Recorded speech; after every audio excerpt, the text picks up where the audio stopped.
Hey kids, this is Ivan. How you doing? Well, last night, I have a last-minute invitation to a dungeon crawl. So I want to talk about that, but this is not going to be talking about dungeon crawls as such. But I had been invited to participate in Jason's dungeon crawl, a week or so ago. I just wasn't sure if I could do it, and so last night I'm sitting around discarding one plan after another. I was going to sit down and read some more of a game I've been reading, and I get the invite again. Like, we're going to go live in 20 minutes. You want in? And so I decided, okay. So we played this game, and it was a lot of fun. But it was, we did it. One of the caveats that he, put out there was that we are going to be playing this on Hangouts, but we're not going to use video at all. You're just going to turn your cameras off. And so it's going to be entirely audio. And so I want to talk about that experience a little bit because, I've talked about in the past that I really like video. I like being able to see the other players. I like to be able to see their facial expressions, their body language. I've talked about this quite a bit, actually. I've talked about the idea that playing through something like Hangouts is a bit like playing through like glass, like frosted glass. You're really not there, and we have to really put a large effort into watching each other, conveying emotion, conveying how our character's feeling and whatnot. And for me, part of the charm of being able to do it with a video representation, as clunky as Hangouts is that it can hopefully approximate somewhat the experience of actually being at the table, where you get to see all this nonverbal communication going on. And, for me, part of that is the deep immersive experience, something I wouldn't have really, thought about years ago. But the idea that, as I'm playing a game in Hangouts, so we can see each other, a lot of the emotion, the being in character, all that stuff is conveyed in ways other than just the words that people are saying or even how they're saying them. Nothing can replace, if it's just audio only, those the body language of somebody like Josh James in Lamentations in Prussia as he's conveying the reactions of his character, non-verbally. Or that moment in All for One Regime Diabolique where Anthony is telling me, like, just sign language, like, jump over the car, jump over the car. He's not saying anything, but as I'm deciding what Philippe is going to do once he jumps on this horse, of course he's going to jump over the cart. That moment where he just kind of signals to me, hey, do that. And there's a ton of other examples. Even going back and watching my recent solo session in All for One Regime Diabolique, I think I conveyed a lot of how Philippe was feeling just by what he was doing. Looking around the facial expressions, and a lot of this was unconscious, and so I like seeing that in other people as well. And of course, digressing a little bit, Google Hangouts is very clunky. It's free, and I'm interested in some of the other media out there as far as no audio lag and better quality video and all that sort of stuff. So I'm not sure where I'm going to land as far as that's concerned. However, I'm digressing way off the point.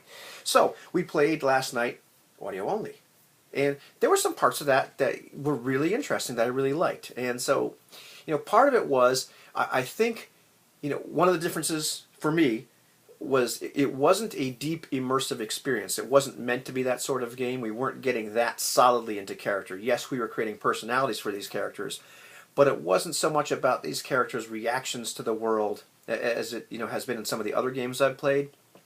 So having the video off, where we're not distracted by what the other person is doing or what the fact that they're wearing a baseball hat and everything.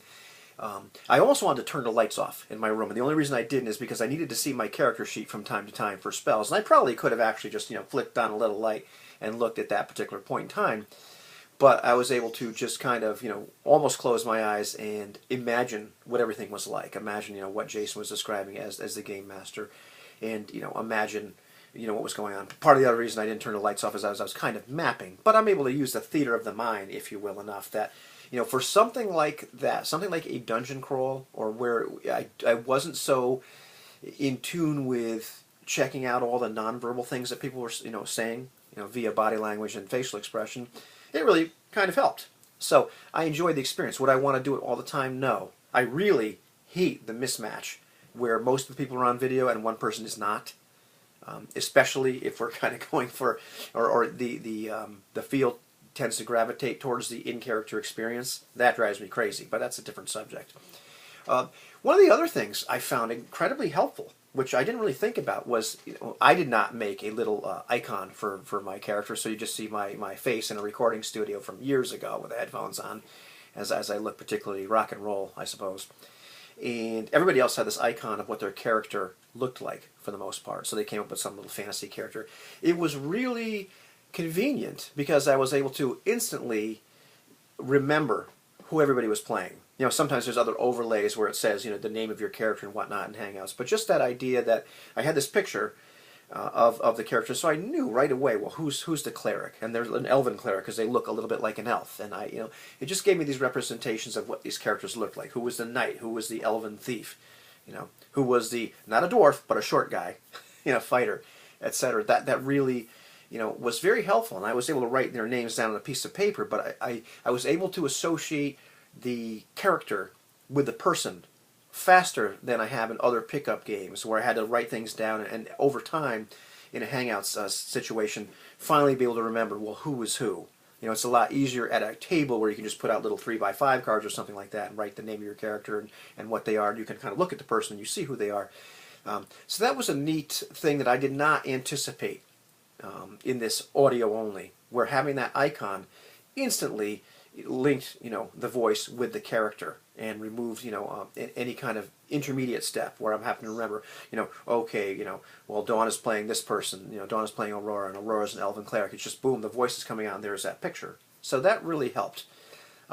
So, you know, overall, at the end of the day, it's a different experience. Do I like it better or worse? No, I think it probably is more applicable to a certain type of experience. So for something like the dungeon crawl, for something like a pickup game where we know it's not going to be particularly deep or immersive or particularly in character, you know, as pickup games often are not, it's really cool.